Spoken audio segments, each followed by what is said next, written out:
Rowan नेणमिया जा निमाणा निमाणा ए जे सरतियूं आया मुंहिंजा यबाणा यबाणा। अस्सलाम वालेकुम नाज़रीन, अॼु असां सां जेको सिंध जो हिकु नौजवान नंढड़ो आर्टिस्ट असां सां गॾु आहे जेको रिसेंटली वायरल थियो हुयो, यासिर गुल जतोई रोवन नेण मुईअ जा। इहो हुनजो गानो ॾाढो वायरल थियो। पंहिंजो तालुक़ु जेको आहे घोटकी जानपुर खां आहे। अचो त हुन सां अव्हां जी ॻाल्हि ॿोल कयूं था ऐं उहो ई जेको वायरल गानो हुयो उन्हनि जो उहो अव्हांखे हींअर ॿुधायूं था। जी यासिर, कहिड़ा हाल आहिनि? ख़ुशि आहियो? पंहिंजो हाल ख़ुशि बि ख़ैरु आहे। आउं त बिल्कुलु ठीकु आहियां। एतिरी नंढी एज में तव्हां एॾियूं वॾियूं वायूं ॻायो था, एॾी वॾी पोइट्री था ॻायो ऐं उहो वायरल गानो कीअं थियो ऐं किथां तव्हांजी जर्नी शुरू थी, कीअं शौक़ु पैदा थियो? मूंखे शौक़ु ईअं पैदा थियो त स्कूल वेंदो हुअसि अनवार पब्लिक स्कूल जानपुर शरीफ़ में आहे। हुते मीन्स माना कल्चर डे थींदा हुआ, सिंधी सकाफ़ती ॾियारा, उन में मूंखे हिसो ॾींदा ॻाइण वॼाइण में। माना नाज़ शरीफ़ में कॾहिं कॾहिं त ईअं माना मूंखे शौक़ु पैदा थियो। वरी दरगाह ते उस्ताद वियासीं, दरगाह ते त उस्ताद बि हुयो। अच्छा अच्छा जी, हितां शौक़ु दरगाह ते इहो कलाम मशहूरु थियो मुंहिंजो। पोइ इहो गानो कीअं मशहूरु थियो? इहा पोइट्री कंहिं सिलेक्ट कई? इन ते प्रैक्टिस कंहिं कराई तव्हां खां? उस्ताद कराई। उस्ताद जो नालो छा आहे? उस्ताद गुलाम सरवर चांडियो। अच्छा, लिखी बि आहे सॼी उन तव्हांखे ॾिनी? न लिखी न, लिखियल अली गौर शाह जी आहे। हा हा, उस्ताद माना मूंखे सेखारियो, उन सेखारियो तव्हांखे? अच्छा, पोइ इहो जॾहिं गानो वायरल थियो, सुबुह जो तव्हांखे ख़बर पई, कॉलूं अचणु लॻियूं सोशल मीडिया ते, माण्हुनि तव्हांखे अप्रोच करणु शुरू करे छॾियो, खोड़ हिकिड़ी नई ख़ुशी जी ॻाल्हि हुई। कीअं पोइ महसूसु कयो पिया या तव्हांजे घर वारा कीअं महसूसु कनि पिया? पाड़े वारनि जो छा रिएक्शन हुयो? तमामु सुठो महसूसु कयूं पिया, घर वारा बि तमामु सुठो फील करनि पिया। जी अच्छा, जी, पोइ तव्हां ख़ुशि हुयो? जी तमामु ॾाढा। माण्हू प्यार करनि पिया? जी अच्छा, पंहिंजे प्रोग्रामनि में बि घुराईंदा हूंदा? जी ज़रूरु, बिल्कुलु घुराईंदा आहिनि। अच्छा, पोइ असांखे थोरो भला उहो जेको गानो तव्हांजो वायरल थियो हुयो उहो थोरो असांखे ॿ टे ॿोल ॿुधायो।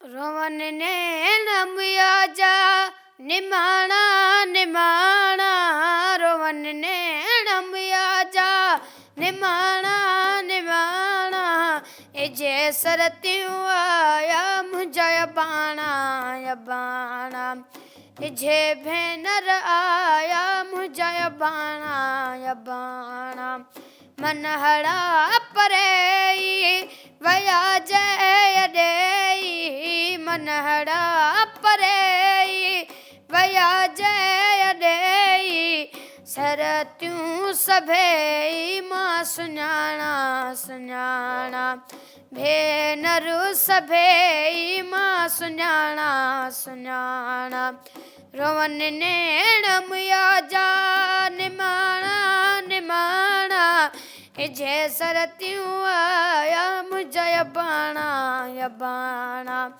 ए जे भेनर आया मुंहिंजा यबाणा यबाणा।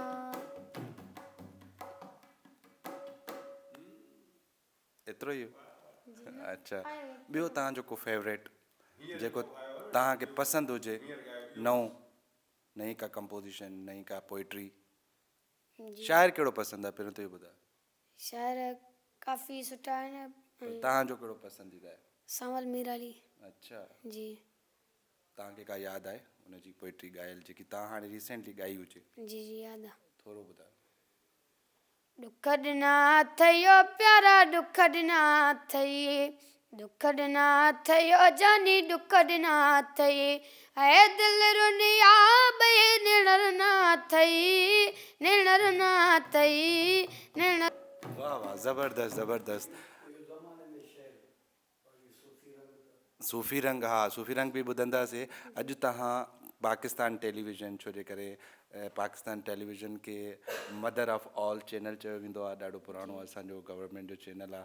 अॼु तव्हां हुनजे प्रोग्राम सिंध सिंगार में आया आहियो, कीअं महसूसु कयो था ऐं उते तव्हां छा ॻायो?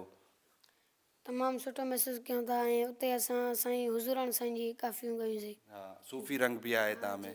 हा, सूफ़ी रंग ढोलक तव्हां सां कंहिं वॼायो ऐं हुन खां बाद में ॿिया जेका म्यूज़िशियन आया हुन सां केमिस्ट्री मिली वई, जी PTV जा पुराना म्यूज़िशियन आहिनि, ढोलक गिटार आहे, सितार आहे, इहे सभु शयूं आहिनि। जी तव्हांखे कीअं लॻी PTV जी टीम ऐं PTV अचणु, इहो सभु कीअं लॻो तव्हांखे?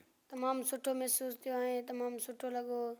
काफ़ी उस्ताद बि हुया हुते, बाजे वारा या ढोलक वग़ैरह ऐं तंबूरे वारा, कीबोर्ड वारा, बेंजे वारा, तमामु सुठो फील थियो।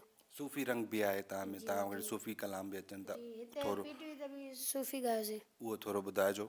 जी मोहब्बत जे मारल मरीज़नि खे ॾिसजांइ, मोहब्बत जे मारल मरीज़नि खे ॾिसजांइ, कुठल इश्क वारनि शहीदनि खे ॾिसजांइ, मोहब्बत जे मारल मरीज़नि खे ॾिसजांइ, मोहब्बत जे मारल मरीज़नि खे ॾिसजांइ, कुठल इश्क वारनि शहीदनि खे ॾिसजांइ, मोहब्बत जे मारल। तमामु सुठो। हीअ असांजे जा नौजवान आहिनि जंहिंखे असां सपोर्ट, असांजा इदारा जेका आहिनि चैनल्स PTV हुजे, तोड़े दीगर सिंधी चैनल्स हुजनि, असांजे नौजवाननि खे सपोर्ट कनि।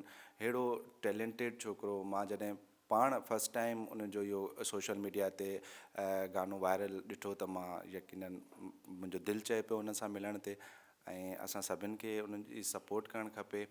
ऐं ॾाढी ख़ुशी थींदी आहे जॾहिं जेको आहे सिंध जी कुंड कुड़िछ मां जेका असांजा नौजवान आहिनि उहे अहिड़ी पोइट्रीज़ ॻाइनि था, उनखे अहिड़े तरीक़े सां ॻाइनि था, ॾाढी ख़ुशी थिए थी। त आउं बि चवंदुमि की अहिड़नि ॿारनि खे सपोर्ट करणु खपे। त ॾाढी ख़ुशी थी अलीगुल तव्हां सां मिलण हिते। ख़ुशि रहो, सलामत रहो, अल्लाह तव्हांखे कामयाबु करे। ईअं ई बसि इन ई मुहबत सां, इन ई दिलि सां, इन ई महिनत सां जेको आहे अॻिते वधंदा रहिजो। माण्हुनि ते तवजा न ॾिजो। माण्हू तव्हांखे हमेशह जेको आहे उहो माण्हुनि जो कमु आहे उहो माण्हुनि खे करणु ॾियो। तव्हांजो जेको कमु आहे उहो तव्हां जारी रखो। इंशाअल्लाह वरी तव्हां सां मुलाक़ात थींदी वरी कंहिं ॿिए प्रोग्राम में।